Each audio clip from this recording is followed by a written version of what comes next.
Hello everyone, welcome to this video. तो इस video में हम ये वाला क्वेश्चन का सॉल्यूशन निकालने वाले हैं। तो चलिए पहले क्वेश्चन को थोड़ा समझ लेते हैं कि हमसे पूछा क्या गया। So with reference to Hershey and Chase experiments select the correct statements. तो यहाँ पर देखिए 5 स्टेटमेंट्स दिया हुआ है ABCDE करके अबाउट हर्शे चेज एक्सपेरिमेंट। क्या क्या है? Virus grown in the presence of radioactive phosphorus contained radioactive DNA। Virus grown on radioactive sulphur contained radioactive proteins. Virus grown on radioactive phosphorus contained radioactive protein. D. Virus grown on radioactive sulfur contain radioactive DNA. And E. Virus grown on radioactive protein contain radioactive DNA. तो ये 5 तरह का statements है, ठीक है। और हमसे पूछा गया है कि इन 5 में से कौन कौन सा है करेक्ट और कौन कौन सा है इनकरेक्ट। तो भाई साहब सीधा साधा क्वेश्चन है अबाउट हर्शे चेज एक्सपेरिमेंट। तो हमारा पहला काम यह है कि हर्शे चेज एक्सपेरिमेंट को क्या था, वो एक्सपेरिमेंट किस बारे में था और कैसा था, वो पहले हमें अच्छी तरीके से जानना पड़ेगा ये क्वेश्चन का आंसर देने के लिए, है ना। उसके बाद अब खुद ही देख लेना कि कौन कौन सा सही है और कौन कौन है गलत। तो चलिए शुरू करते हैं। What is Hershey chase experiment? तो देखिए भाई साहब ये 1952 का कहानी है। The experiment was done in Hershey chase. ये जो एक्सपेरिमेंट है ना, इट वॉज डन इन 1952। तो वहाँ पर क्या हुआ था, क्या कहानी था वो एक्सपेरिमेंट का? देखिए इन दैट टाइम 1952 तब साइंटिस्ट के बीच में लड़ाई चल रहा था। किस बारे में? About what is the genetic material. Genetic material कौन सा है, DNA है या फिर प्रोटीन है, ये समझ में नहीं आ रहा था साइंटिस्ट का, ठीक है। तो देखिए बहुत सारा एक्सपेरिमेंट कर चुका था पहले भी साइंटिस्ट ने, लेकिन कॉन्फर्मली कोई नहीं बोल सका था कि कौन है एक्चुअली जेनेटिक मटेरियल, DNAs और प्रोटीन्स कौन है। तो इस बारे में सोचते सोचते हर्शे एंड चेज इन दोनों साइंटिस्ट ने ये कॉन्फर्म किया था कि भाई साहब DNA is the genetic material, not the protein. DNA is transferred from one generation to another generation. DNA transfer होता है, वो है genetic material, not the proteins. So it is all about this experiment. ये experiment में यही prove किया गया था। तो देखिए क्या किया था हर्शे एंड चेज ने। तो भाई साहब हर्शे मतलब एल्फ्रेड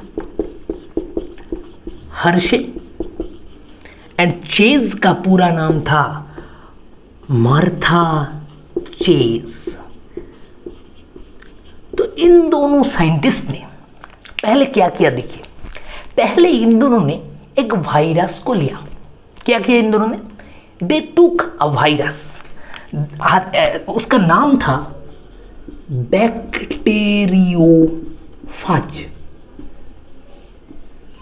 तो भाई साहब बैक्टीरियोफाज क्या था?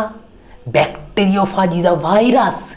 देखिए नाम देख के कंफ्यूज नहीं होने का, ठीक है। नाम में है बैक्टीरियो लेकिन actually it is a virus.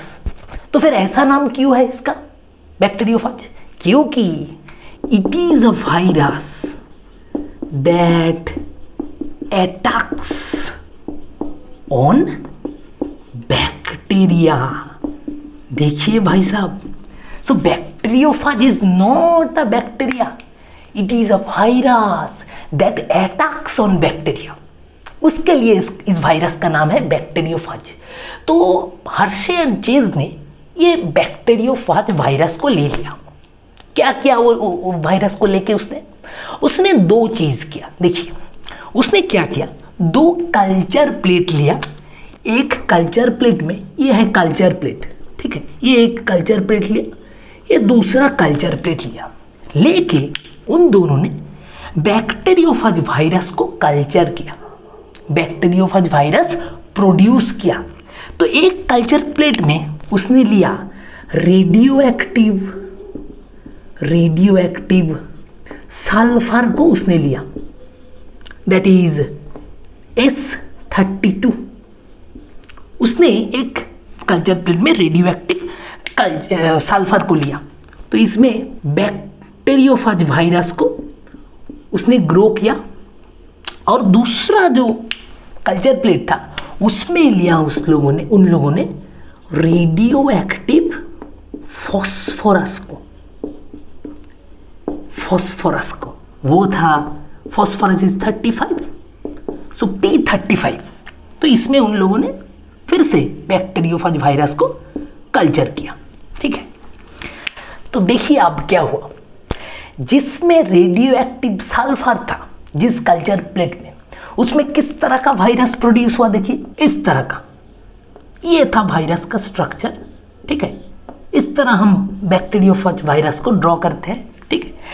ये था, इसमें होता था वायरस का DNA, that is genetic material, ये था वायरस का जेनेटिक मटेरियल। तो देखिए जिसमें रेडियोएक्टिव सल्फर था, वो रेडियोएक्टिव सल्फर वायरस ने एब्जॉर्ब कर लिया, कहां पर, DNA पर एब्जॉर्ब करेगा। तो हमें पता है प्रोटीन में रहता है सल्फर, है ना, protein like methionine contain sulphur. तो ये जो रेडियोएक्टिव सल्फर था वो घुस गया बैक्टीरियोफेज वायरस का प्रोटीन में, है ना, क्योंकि प्रोटीन कंटेन सल्फर। सो ये जो रेडियोएक्टिव सल्फर था वो चला गया यहाँ पर, वो जेनेटिक मटेरियल पे नहीं आ पाएगा, क्योंकि जेनेटिक मटेरियल जो कि DNA है, अब हम जानते हैं कि वो DNA है, लेकिन तब उसे नहीं पता था कि वो DNA है या फिर प्रोटीन है, ठीक है। तो अब हमें पता है कि जेनेटिक मटेरियल DNA में सल्फर नहीं रहता, तो ये जो सल्फर है that is absorbed bye viral protein, bacteriophage protein के अंदर, यहाँ पर रहता है प्रोटीन और ये है जेनेटिक मटेरियल। तो सल्फर कहाँ पर आएगा, सल्फर आ जाएगा प्रोटीन में, बैक्टीरियोफेज के प्रोटीन में।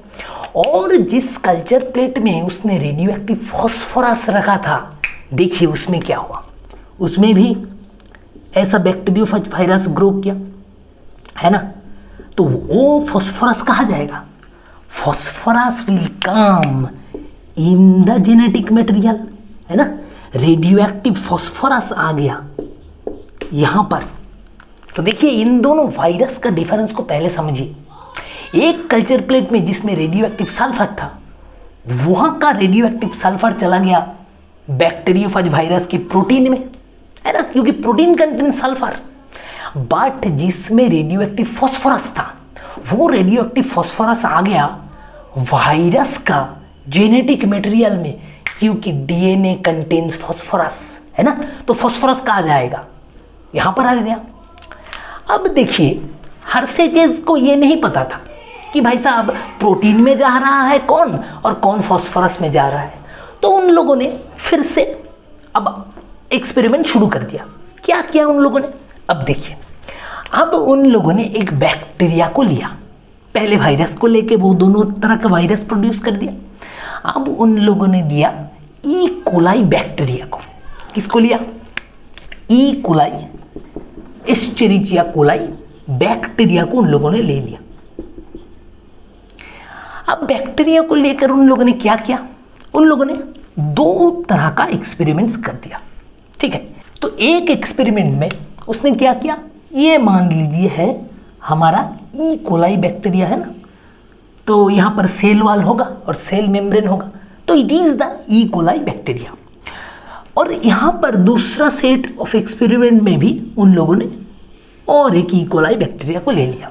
अब पहला वाला जो एक्सपेरिमेंट था उसमें वो ई कोलाई बैक्टीरिया के साथ उसने ऐड कर दिया ये वाला बैक्टीरियोफेज जिसमें रेडियोएक्टिव सल्फर था। ये वाला वायरस को उन लोगों ने इस ई कोलाई बैक्टीरिया के साथ लगा दिया, जोड़ दिया।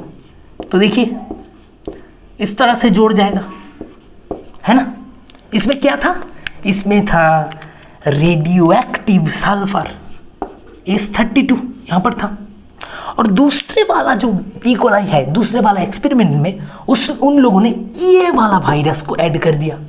तो यहाँ पर ये वाला वायरस चला जाएगा, जिसमें क्या था, जिसमें था फॉस्फोरस 35, यहाँ पर था जेनेटिक मटेरियल में था, है ना, ये जेनेटिक मटेरियल में था। तो ये दोनों सेट ऑफ एक्सपेरिमेंट उन लोगों ने शुरू कर दिया। तो अब देखिए ई कोलाई बैक्टीरिया के ऊपर आ गया है वायरस बैक्टीरियोफाज। तो क्या करेगा virus, the virus will attack the bacteria. Attack करेगा मतलब क्या, क्या एक्सचेंज करेगा। तो ये जो जेनेटिक मटेरियल था वायरस का, वो जेनेटिक मटेरियल आ जाएगा बैक्टीरिया के अंदर, है ना। वही तो करता है वायरस जब अटैक करता है, it will donate, it will give its genetic material to the bacteria. तो इस वायरस ने भी उसका जेनेटिक मटेरियल बैक्टीरिया के अंदर डाल दिया, और इस वायरस ने भी इसका जेनेटिक मटेरियल बैक्टीरिया के अंदर डाल दिया। तो कैसा होगा, देखिए ऐसा होगा, यहाँ पर था हमारा ई कोलाई बैक्टीरिया और यहाँ पर था हमारा वायरस, है ना। तो वायरस का जेनेटिक मटेरियल आ जाएगा ई कोलाई बैक्टीरिया के अंदर। यहाँ पर भी सेम होगा, यहाँ पर भी ई कोलाई बैक्टीरिया था, तो भाई साहब यहाँ पर था हमारा वायरस, वायरस से यहाँ पर ये ब्लू वाला जेनेटिक मटेरियल आ जाएगा, है ना। ठीक है, दोनों का ही देखिए जेनेटिक मटेरियल आ गया किधर, ई कोलाई बैक्टीरिया के अंदर, वायरस अटैक कर दिया है। अब उन लोगों ने क्या किया, दोनों प्रोसेस किया, एक है ब्लेंडिंग और दूसरा प्रोसेस था सेंट्रीफ्यूगेशन। ये दोनों प्रोसेस से क्या होगा, देखिए ब्लेंडिंग करने से ये वायरल जो कोटिंग था बैक्टीरियोफेज के ऊपर, बैक्टीरियोफेज के सेल वॉल में वायरल कोटिंग था, वो viral coating bacterial cell wall से अलग हो जाएगा आफ्टर ब्लेंडिंग। ब्लेंडिंग मतलब ब्लेंडिंग क्या करेगा, ये जो वायरल कोटिंग है ये इससे बैक्टीरियल सेल वॉल को अलग कर देगा, ये है ब्लेंडिंग का काम। तो क्या हो जाएगा, viral coating will separate from the bacterial cell wall, है ना, सीधी सी बात है। और आफ्टर सेंट्रीफ्यूगेशन क्या होगा, सेंट्रीफ्यूगेशन करने के बाद ये जो वायरल पार्ट था वो पूरा का पूरा चला जाएगा बैक्टीरिया से, सिर्फ पड़ा रहेगा बैक्टीरिया। तो आफ्टर ब्लेंडिंग क्या होगा, after blending the bacterial coat will separate from the cell wall of E coli bacteria, and after centrifugation the viral coat will separate out, मतलब सिर्फ बैक्टीरिया पड़ा रहेगा आफ्टर सेंट्रीफ्यूगेशन। तो आफ्टर ब्लेंडिंग एंड सेंट्रीफ्यूगेशन क्या पड़ा रहा, देखिए इस वाला एक्सपेरिमेंट में पड़ा रहा क्या, सिर्फ ये ई कोलाई बैक्टीरिया और उसके अंदर का एक काला वाला जेनेटिक मटेरियल। और यहाँ पर क्या पड़ा रहा, देखिए आफ्टर दिस टू प्रोसेस यहाँ पर क्या पड़ा रहा, ये ई कोलाई बैक्टीरिया एंड उसके अंदर ये ब्लू कलर का जेनेटिक मटेरियल जो कि वायरस से आया हुआ है, ये वाला जेनेटिक मटेरियल भी वायरस से आया हुआ है। अब देखिए, अब हर्शे एंड चेज ने क्या कंक्लूड किया, उन लोगों ने अब क्या किया, अब उन लोगों ने देखा ये रेडियो एक्टिव सल्फर और रेडियो एक्टिव फॉस्फोरस को उन लोगों ने ढूंढा, यहाँ पर इन बैक्टीरिया में उन लोगों ने ढूंढा। तो पहले वाला केस में उन्हें क्या मिला, पहले वाला केस में रेडियो एक्टिव सल्फर था। तो in the first experiment they try to find out radioactive sulphur in the bacteria. तो उन लोगों ने देखा कि भाई साहब रेडियो एक्टिव सल्फर जो था, radio active sulphur not present in bacterial genetic material, है ना। उन लोगों ने पहला वाला जो रेडियो एक्टिव सल्फर था उसको बैक्टीरियल जेनेटिक मटेरियल में नहीं ढूंढ पाया, है ना, सल्फर को नहीं ढूंढ पाया। और सेकंड एक्सपेरिमेंट में जब उसने ढूंढना, क्या ढूंढेगा वहाँ पर उन लोगों ने ढूंढा रेडियो एक्टिव फॉस्फोरस को। तो उन लोगों ने क्या देखा, उन लोगों ने देखा radio active phosphorus was present in the bacterial genetic material। तो भाई साहब यहाँ पर तो मजा हो गया, है ना। देखिए, उन लोगों ने सल्फर, रेडियो एक्टिव सल्फर को नहीं ढूंढ पाया जेनेटिक मटेरियल में, लेकिन उन लोगों ने रेडियो एक्टिव फॉस्फोरस को ढूंढ लिया जेनेटिक मटेरियल में। किसका जेनेटिक मटेरियल में? बैक्टीरिया, ई कोलाई बैक्टीरिया का जेनेटिक मटेरियल में। तो इससे क्या कंक्लूड किया उन लोगों ने? उन लोगों ने कंक्लूड किया कि भाई साहब ये जो रेडियो एक्टिव फॉस्फोरस था ये था डीएनए में, क्योंकि डीएनए कंटेन्स फॉस्फोरस, डीएनए में फॉस्फोरस है और डीएनए, वो जो रेडियो एक्टिव फॉस्फोरस है वो डीएनए में जाएगा, ये उसे पता था कि डीएनए में फॉस्फोरस है तो रेडियो एक्टिव फॉस्फोरस डीएनए में ही जाएगा। और उसे ये भी पता था कि प्रोटीन में सल्फर है और ये जो रेडियो एक्टिव सल्फर है वो प्रोटीन में ही जाएगा। तो भाई साहब रेडियो एक्टिव सल्फर उन लोगों ने नहीं ढूंढ पाया जेनेटिक मटेरियल में। मतलब प्रोटीन अगर आता था यहाँ पर, जेनेटिक मटेरियल होकर अगर प्रोटीन आता था तो सल्फर मिलता यहाँ पर जेनेटिक मटेरियल ऑफ बैक्टीरिया में। लेकिन जेनेटिक मटेरियल ऑफ बैक्टीरिया में मिला क्या? मिला phosphorus, radioactive phosphorus. That means DNA आया है जेनेटिक मटेरियल में, है ना। DNA has been transferred from the bacteria to this, sorry, DNA has been transferred from the virus to the bacteria, है ना। डीएनए आया है वायरस, बैक्टीरियोफाज का जेनेटिक मटेरियल से ई कोलाई बैक्टीरिया का जेनेटिक मटेरियल में। So DNA is the genetic material which is transferred, not protein, है ना। अगर प्रोटीन होता तो हमें ये जेनेटिक मटेरियल में सल्फर मिलता, रेडियो एक्टिव सल्फर, लेकिन मिला है रेडियो एक्टिव फॉस्फोरस। तो इससे उन लोगों ने प्रूव कर दिया कि ये जो डीएनए है genetic material, not the protein. So it was the univocal proof. इस एक्सपेरिमेंट से उन लोगों ने पक्का प्रूफ कर दिया कि भाई साहब DNA is the genetic material, not anything else.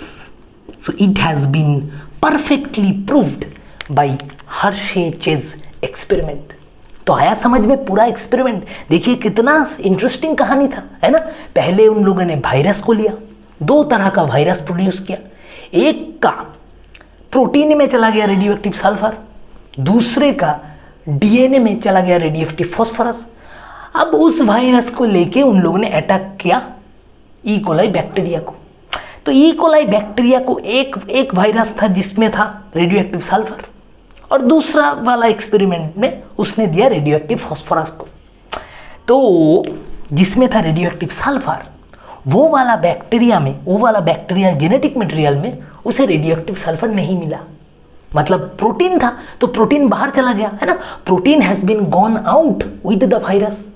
Protein तो वायरस के साथ ही बाहर चला जाएगा सुपरनेटेंट होकर, प्रोटीन नहीं आएगा बैक्टीरियल जेनेटिक मटेरियल में। तो प्रोटीन नहीं मिला उन लोगों ने।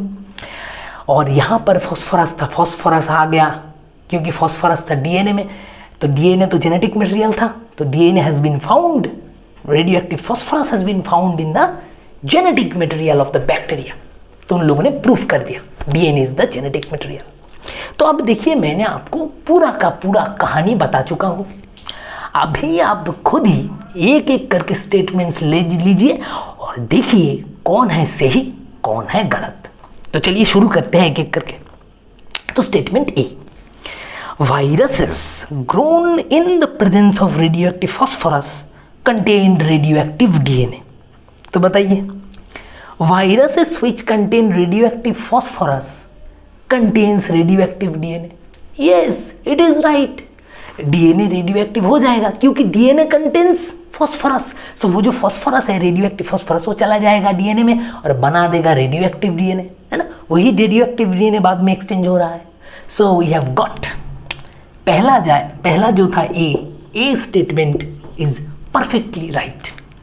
तो अब चलिए बी को देखते हैं। बी में viruses grown on radioactive sulphur contained radio active proteins. Yes, viruses जिसमें रेडियो एक्टिव सल्फर था वो रेडियो एक्टिव सल्फर चलाएगा प्रोटीन में और बनाएगा रेडियो एक्टिव प्रोटीन, क्योंकि प्रोटीन कंटेन सल्फर। सो हमारा बी जो स्टेटमेंट है वो भी बिल्कुल करेक्ट है ना।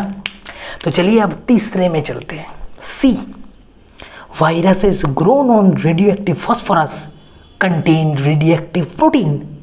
नहीं भाई साहब, जो वायरस रेडियो एक्टिव फॉस्फोरस से बना है उसमें रेडियो एक्टिव डीएनए है, उसमें रेडियो एक्टिव प्रोटीन नहीं होगा।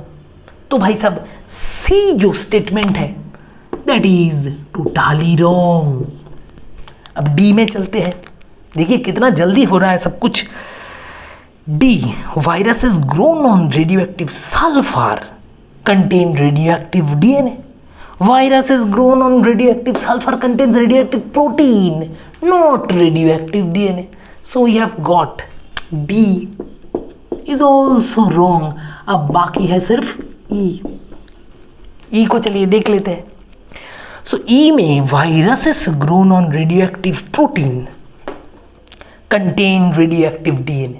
नहीं, viruses grown on radioactive protein कैसे कंटेन करेगा radio active DNA? Radio active DNA contain करने के लिए रेडियो एक्टिव फॉस्फोरस देना पड़ेगा। रेडियो एक्टिव प्रोटीन के साथ रेडियो एक्टिव डीएनए का दूर दूर तक कोई रिलेशन नहीं है ना। सो ई जो है वो भी गलत है। तो हमें पांचों का पांचों आंसर मिल चुका है। So we have got only A and B, this two are correct, बाकी तीनों फॉल्स है। तो अभी ऑप्शन को देखते हैं। ऑप्शन 4 में देखिए A and B only. So we have got our answer. क्या होगा answer? Our correct answer will be option 4। So it is the right answer. So hope you have understood the पूरा का पूरा कहानी of Hershey Chase experiment and also understood the solution of this problem. So thank you all.